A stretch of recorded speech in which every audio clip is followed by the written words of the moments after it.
Hi everybody and welcome back. So today I'm going to share with you my super simple skincare routine at the moment. I have changed my skincare routine over the years, but there's always like a few basic things that I do that stays the same, obviously, like wash and moisturize. It is so simple and straightforward. Anybody can do it. Moms on the go, young people, people on a budget, people not on a budget. It's like the most ridiculously easy skincare routine. I have watched a few of these on YouTube and I was like, damn, I don't do a lot of like what they do, but it works for me and my skin has been really good for the past couple of months, and so here it goes. So to premise this video, I should tell you my skin type is pretty much like normal to dry at the moment. I live in a really humid place and I don't know if that impacts your skin, but it tends to like suck all the moisture out of it. I try to moisturize as often as possible, but that just gives you kind of a heads up of where I'm at. I also have a nasty blemish on my face at the moment, so hopefully it's not so obvious in the video. We'll just start with the morning routine. I normally have a shower twice a day. I don't know if you need to know all of that, but basically I don't do anything special. I just simply cleanse the skin. And at the moment I'm using this right here, which is St. Ives, and this is for their fresh skin line. And this is just a makeup remover and cleanser. It's actually a really nice scent. I think I mentioned it in one of my favorite videos. And it's a really nice scent. It doesn't foam, so if you were looking for a foaming type of cleanser, this wouldn't be the one for you. It's kind of a thick, sort of like a milky type of cleanser. I really like it, and it's really cheap, I think. I bought it at Tesco. The next step that I do after I've washed my face in the morning is decide what am I doing for the day. If I'm just going to be putting on my makeup and not heading straight out into the hot sun, then what I'll apply next is some of this. So this is Argan Oil. This is the Josie Maran brand, 100% pure Argan Oil, and I bought this at Sephora maybe like 6 months ago, and I'm about halfway done. I originally had intended to use this in my hair, but it's ended up being a favorite for my face. So I use this as a moisturizer. I apply 4 drops and I simply rub into the skin, and then I apply my makeup straight after. If I am heading out into the day, but I'm not really going to be in direct sunlight, then rather than apply the Argan Oil, I go with this. This is Oil of Olay Total Effects 7-in-1, and this is their day cream, and this one has an SPF of 15. I've always loved Oil of Olay, their day creams. I like the scent, I like the consistency. It's not too thin, it's not too heavy. I've always been a really big fan, and it's a really good price point. So I use this. It has a little bit of SPF, so this would be like if I'm heading to the mall or I'm heading to a doctor's appointment, like something indoors. However, if my morning is going to consist of some like serious outdoor activity, like we're going to the beach or something, that is when I'll apply some SPF. And this is the Neutrogena Ultra Sheer Dry Touch Sunblock. This one is specifically, I think, for your face, is it? Doesn't actually say. You can actually use this all over your body, but I find it such a light consistency, the Ultra Sheer, that I would apply this to my face, SPF 50. This is like a brand new bottle. I am in no way a die-hard fan of this particular SPF. It's just one I picked up and I've started using. I like it so far. It's light enough and it's a good price point. Again, I bought it at Tesco. That would be my daytime start to the day. I can use makeup after any of those moisturizers. It's just kind of whether or not I'm going directly into the sun and want to protect my skin. It is so important for women and for men of any age to really watch that beautiful, delicate skin on your face. You only get one chance to keep it youthful. I screwed up, you know. I live in a really hot place, so it is sunny 365 days of the year. Okay, maybe 363.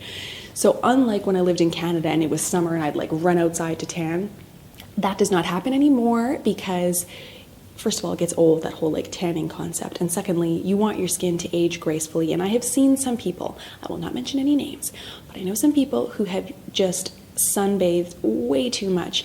And once that elasticity is gone in your skin, it is gone forever unless you're gonna like go under the knife, which that's like a whole other video. Then we come to the end of the day. At the end of the day, I usually have a shower at the end of the day, at which point I take off all my makeup in the shower. I wash it again with the St. Ives cleanser. The makeup remover aspect of this works well. If by chance I'm wearing more makeup than usual, which rarely occurs, let's be honest, I'm not opposed to using a face towel. Heat this puppy up. I take like super ridiculously hot showers. Love a hot shower.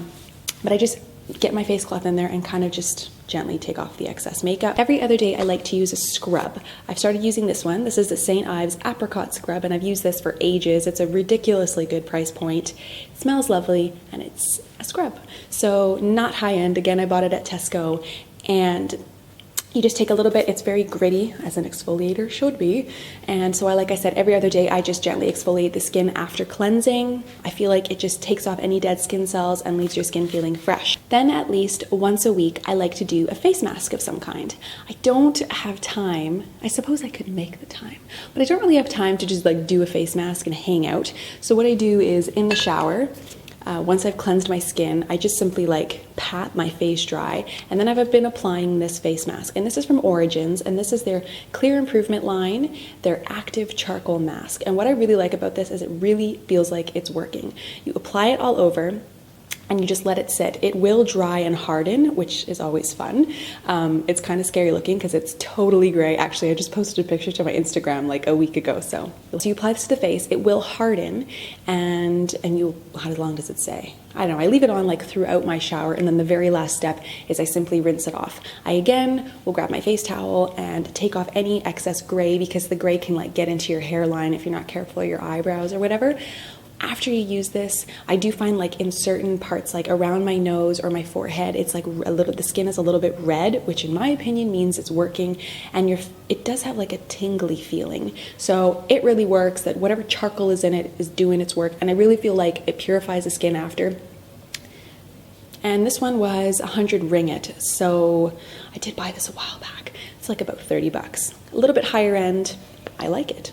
If I haven't worn any makeup that day, then after cleansing the skin, if I do a mask or a scrub or whatever, then I'm pretty much done, and I'll apply, again, I'll go back to my Josie Maran Argan Oil, apply it to the 4 points, and then I apply some to my neck as well, because ladies, you don't want to forget the neck. This will age as well, so try to keep that moisturized and taut.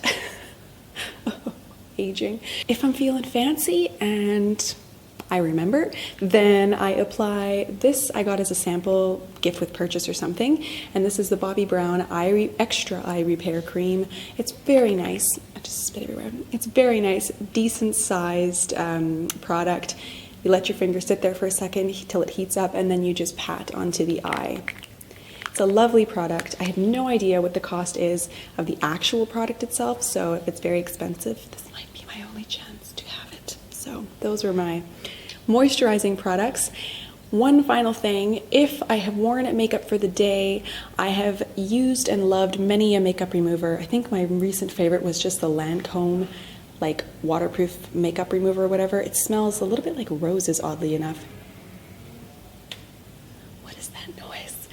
Works really well, but I'm a little bit cheap, and I'm trying to be resourceful with the cash. And so what I have found, and I've mentioned this in previous videos, but my love for coconut oil. This actually works amazingly to take off makeup. When you use coconut oil to remove makeup, it is quite oily, so it sort of can act as an eye cream as well, like a really nourishing eye cream. And all I do is, like, I don't keep it in this giant bottle. For one, it's glass. If it fell, that would be disastrous. I move it to a bottle like this. Keep in mind, I live in Malaysia, so my coconut oil is always in liquid form because it's damn hot. And I take just a little cotton puff. I apply it, just a little squeeze. Let it soak into the puff for like a second or so, because you'll find it's quite a thick consistency, and then I just rub it to my eye. Sometimes I need two, because if I'm wearing like heavy duty mascara or something, the mascara might smudge a bit. Take another to just finish it off, clear the skin or whatever, and then maybe take a face cloth, hot face cloth, and just wipe the eye to remove any excess oils. And that, my friends, is my skincare routine. And that's it, everyone. So thank you so much for watching. Please subscribe and like our Facebook page and add us on Instagram. Don't know why I'm doing this. I'll add the links all below. And thanks so much for watching, and I'll talk to you soon. Bye.